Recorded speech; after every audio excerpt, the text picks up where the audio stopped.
Hello, grand evening, people.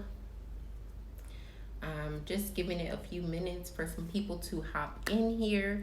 But this is a new segment that I'm going to be doing on Mondays called Moonlit Mondays, where I'm just going to be sharing information and teaching you guys, basically, is all it's going to be. So if you don't catch these segments live, feel free to go and watch them on IGTV, or you can watch them on my YouTube channel, whichever you prefer. Um, so today we're going to be talking about the moon. It's going to be the first video of a series that I'm doing about the moon. Figure, since my business name is 11 Moons, I do most of my readings and things around the moon. Might as well start with the moon first. So I'm going to be talking to you guys today about the moon, and I'm going to be talking a little bit about the moon cycles, what the moon represents in our lives, how we can use the moon and work with the energies of the moon, to further our intentions, basically. I'm going to be going a little bit into the phases of the moon, but I will go deeper into that in this moon series. The phases are a part of it. So let's go ahead and get into it. The moon spends about 2.5 days in each zodiac sign.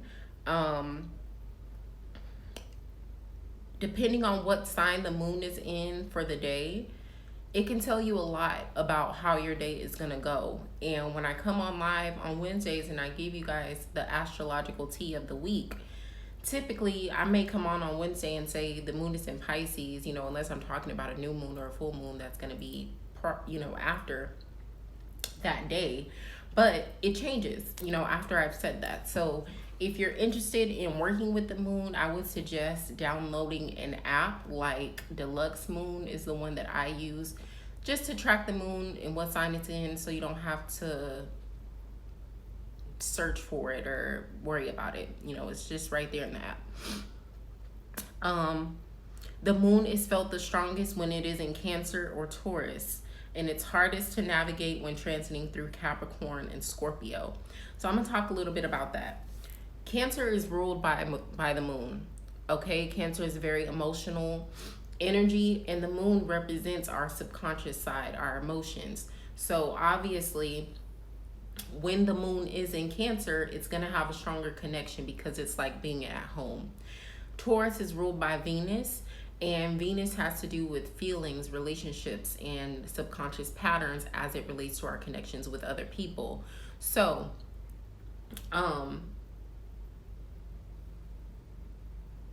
when the moon is in Taurus, that is also an energizing situation. So when the moon is in Cancer and Taurus, those are very favorable energies. That's something that you can take with you and write down, just so you can be aware, to take advantage when that happens.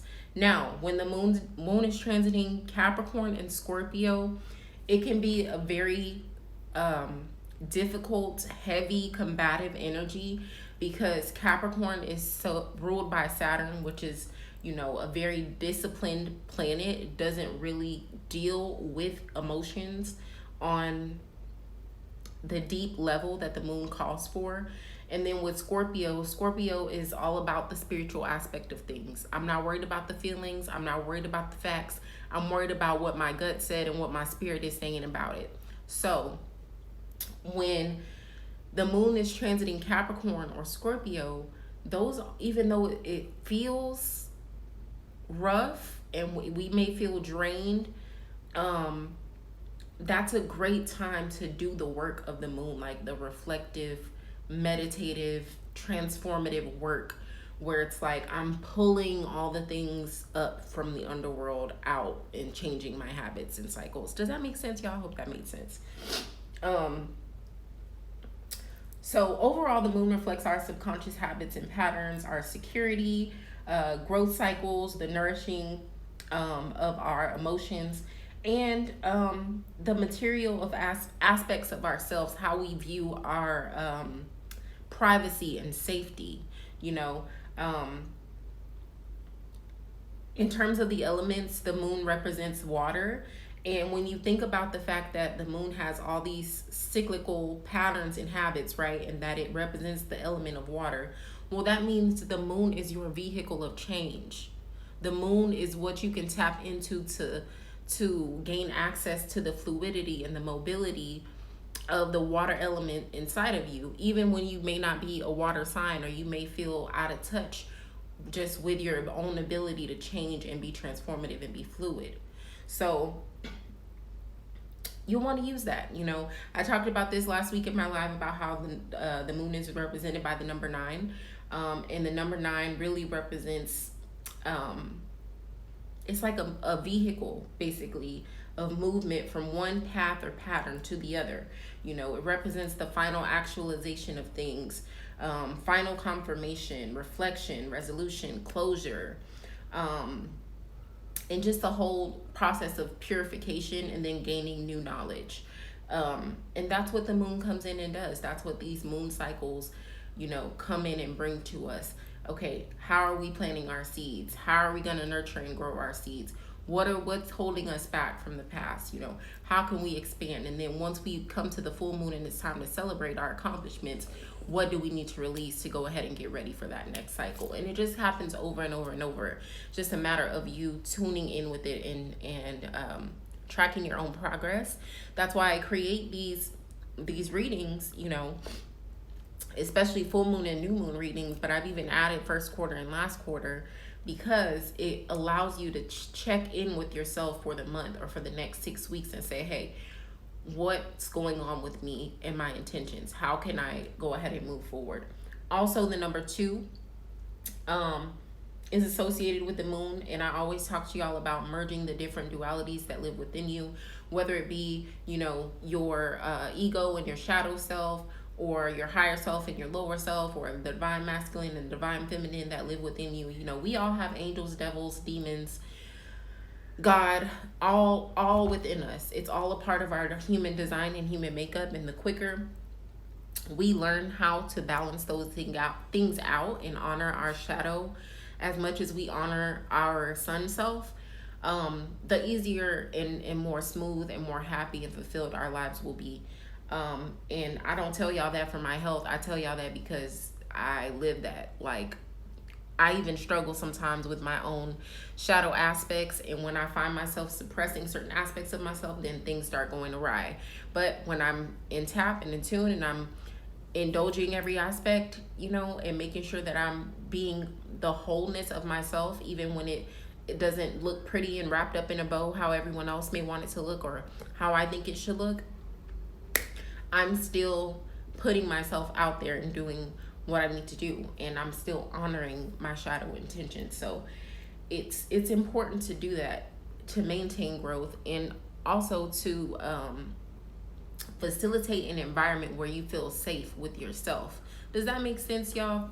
Facilitate an environment where you feel safe with yourself, because I feel like if we're constantly putting ourselves in a situation where we may say, well, you don't want to be too loud because people may think this, or you don't want to dress like that because people may think that, or you may not want to post that picture because you don't want, like, when we start putting those things on ourselves, you're basically chipping away at yourself little by little by little, and you're not honoring yourself. So now every time you have a thought, every time you think about doing something or you feel like doing something, you're questioning it, and you don't even trust yourself to guide you because you've been too busy putting everyone else's expectations and intentions above your own. And so that we want to get out of that. And the moon, if you work with the moon well, it will be a vehicle and teach you how to do that. Crystals that can be used to harness the moon's energy, there are several. I'm going to name a few. Of course, there's moonstone. Alexandrite is a good one. Aquamarine is a good one. Selenite is good.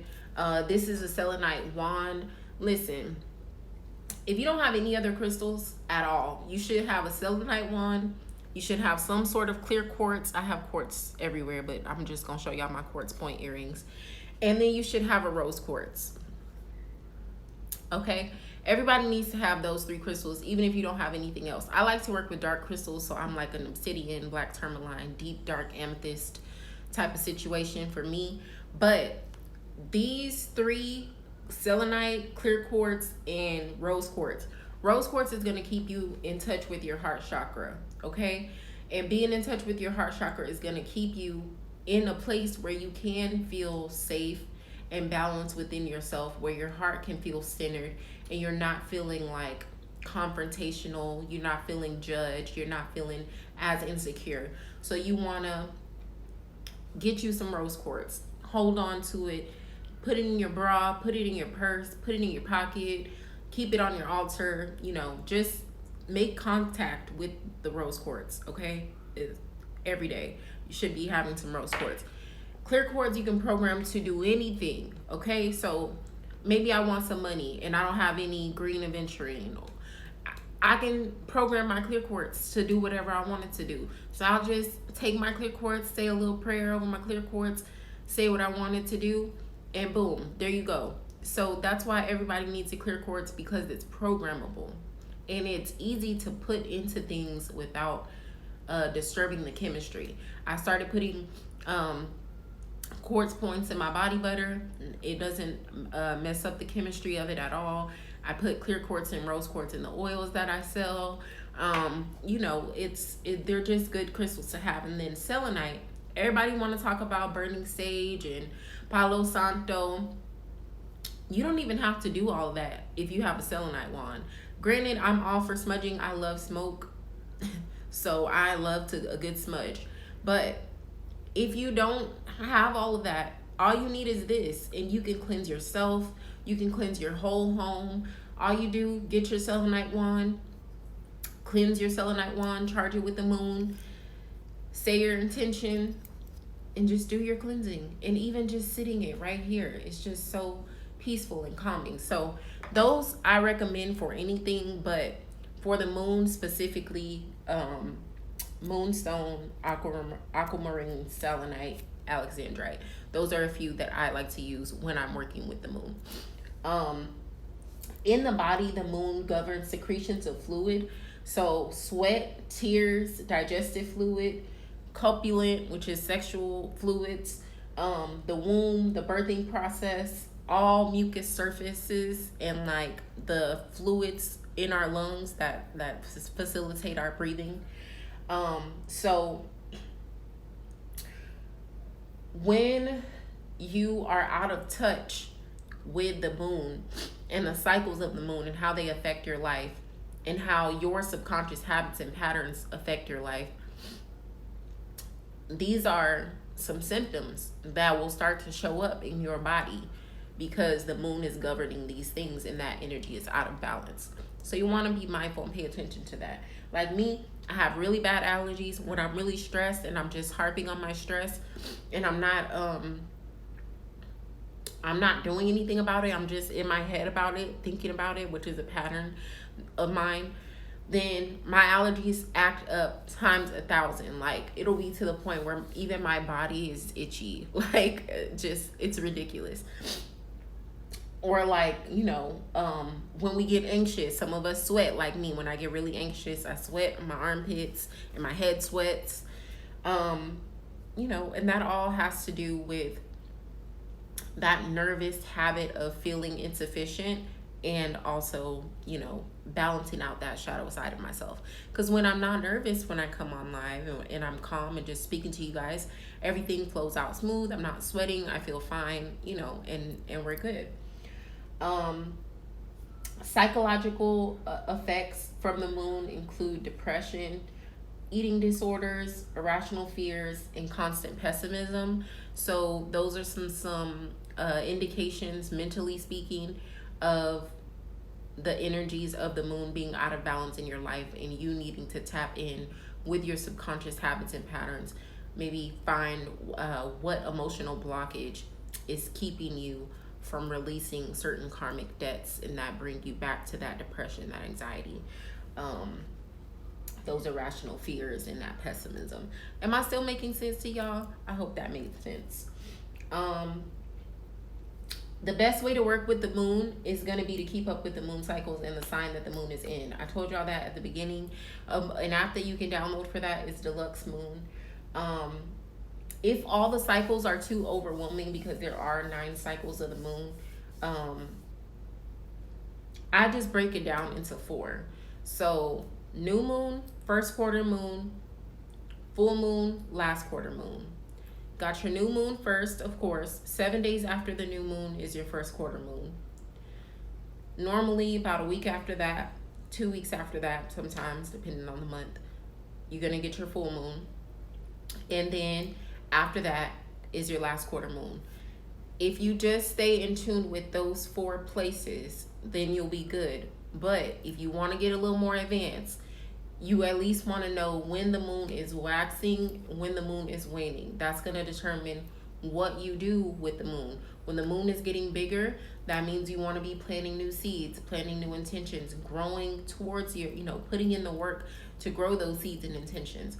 When the moon is getting smaller, you want to be reviewing the work that you've done, reflecting on what you've accomplished, getting rid of things that you don't need anymore, and then figuring out, okay, what do I need to shift so I can get ready to plant these intentions for the next new moon. And that's basically how you go through that cycle. Excuse me. You can apply that to anything. You can apply that to your job, your business, your relationship, just your own personal growth, whatever. I'll be going over moon phases next week. I'll probably start with new moon and first quarter moon and talk about that. And then I'll just do a series breakdown each Monday from there of the moon phases to give y'all some tips on those. That is really all I wanted to say about the moon. Do y'all have any questions? I guess I will pull some cards and give y'all a message from the moon before I get off here. But does anyone have any questions about what I've said? While I'm waiting for comments to drop, I will tell y'all this. You can book on my website. It's called Moonlit Reflection, where I tell you the moon sign where you were born, the sign that your moon sign is, not the moon sign, the moon phase when you were born, where your moon sign is, where your Lilith is, which is your dark moon shadow aspect. And then we'll go into a little bit of tarot as well. You can book those on my website. I think they're $44 if I'm not mistaken. So that is good to just at least know what moon best works for you. Also, y'all know I'm doing full moon readings still for 11/11.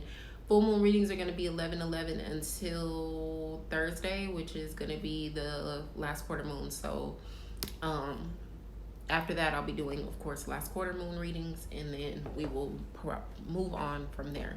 But I am going to be on here every Monday. I don't know what time yet every Monday, but I'll post and let y'all know. And we're just going to be getting into some things. I'm going to go through the moon phases next, and then we're going to do the planets. I'll do Venus, Mars, Saturn. Let y'all know the same information on those planets. And then we will continue on from there. And again, like I said, if you don't catch this video live, that is totally fine. You can watch it on IGTV. I'm also going to be uploading it to YouTube. And that will be that on that. I'm going to just pull a message for you guys. Can we just get a message from the moon on this moon day? What do I need to leave the people to reflect on?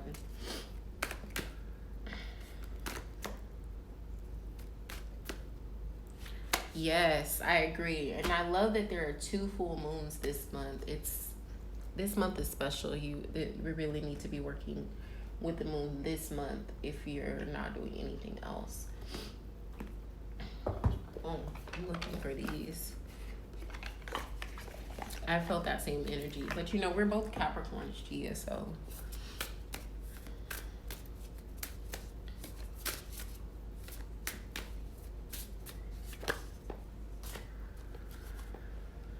All right, I want to pull a Moonology card for y'all because I feel like it's only right since I am talking about the moon. This last full moon, this full moon in Aries that we just had was so cleansing, so cleansing. I think everybody just really needed this energy to come through. Like, even though it was a little bit stressful leading up to the full moon and we all were feeling like emotional and drained, I feel like once the energy came, it just brought so much strength and clarity and just release.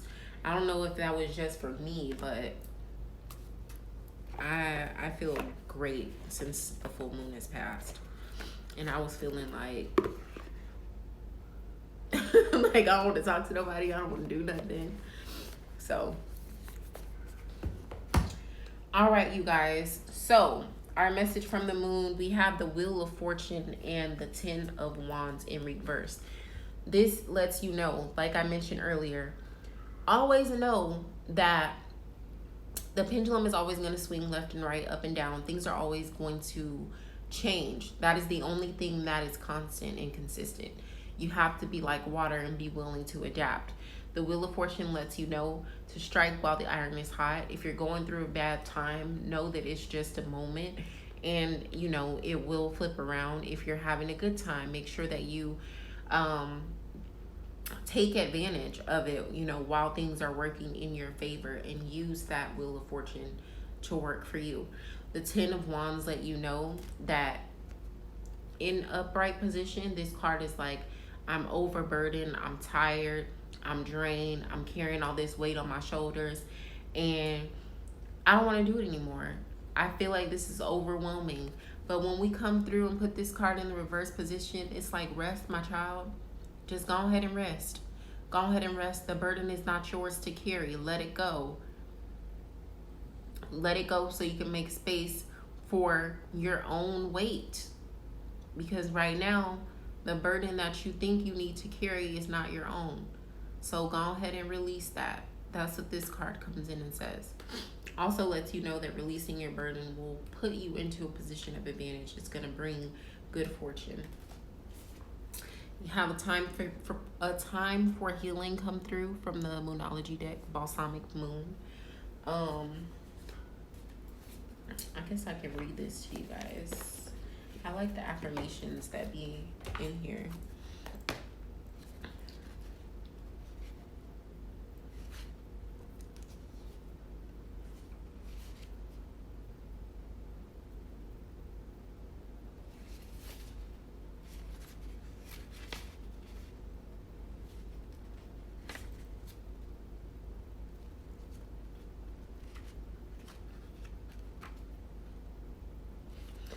It says, pulling this card suggests that the past is in the past and a bright future is beckoning. However, before you take your next step, make sure that both you and the situation feel healed.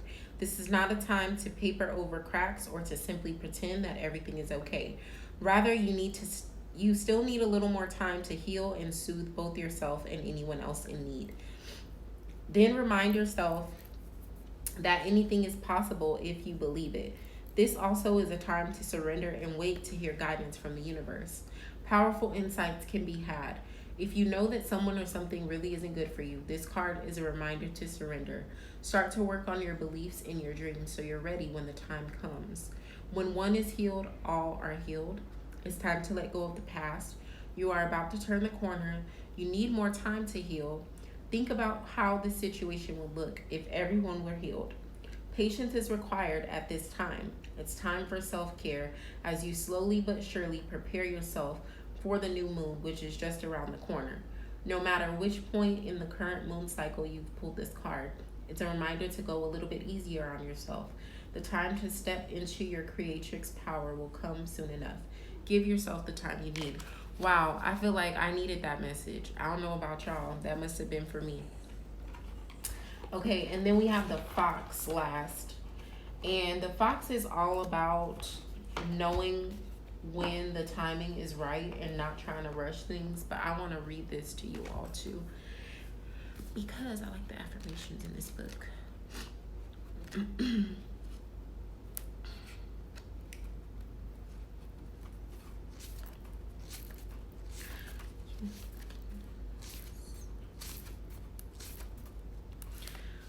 Fox, smart, strong, partner, mate, or wise teacher. The fox is an enchanting creature with plenty of mystique to go around. Fox personalities are skillful in business and also make great teachers. They are quick to learn and adapt well to new situations. Foxes are ideal life partners as they commit to relationships for long term, and their natural charisma keeps things exciting. Fox energy helps us stay true to the most dear to us. When this card appears, take your time and reconnect to those you love. Foxes don't do well when they slip away. So if you feel like you haven't had the best connection to your partner as of late, or you feel like, maybe your connection with your friends has been slipping away, or you haven't been tapping into yourself a little bit more, this card is just a reminder to engage those energies, take the first step, take the initiative. When in balance, magical, ingenious, teacher, monogamous. When out of balance, sneaky, unsure of their identity. To bring to balance, partnership, integration, and connection. So I feel like that just goes into alignment with what I was saying earlier about duality. But yeah, you guys, that is basically it. I will be back, of course, on Wednesday with my normal live at 9 p.m. with the Astro Teas for the week and free readings for you all. But I hope this was enjoyable. And if you watch this video back later, please leave a comment if you have any questions, or if you have a topic that you want me to discuss. But for now, I'm going to be going into the moon phases next. And then, like I said, we'll be going into the planets. So I'll see y'all here again next Monday, and before then, Wednesday. Book your new moon readings. Book your full moon readings for 11/11 at 11moons11.com. You can also get your Moon Glow Gloss by 11 Moons. This is Seductive Seer. It's just a clear gloss, even though it looks pink. It's just clear. But I do have nice brown, a nice nude pink, and a nice pinky, a deep brown, a nude brown, and a nude pink. Those are the nudes. I'm working on bolds. With the bolds collection, I'm going to be dropping a purple, a red, a black, and a green. Possibly blue if I can figure it out, the color. But yeah, those are on the way. Those should be dropping before Halloween. And that's it, y'all. Thank you so much, and y'all have a good night.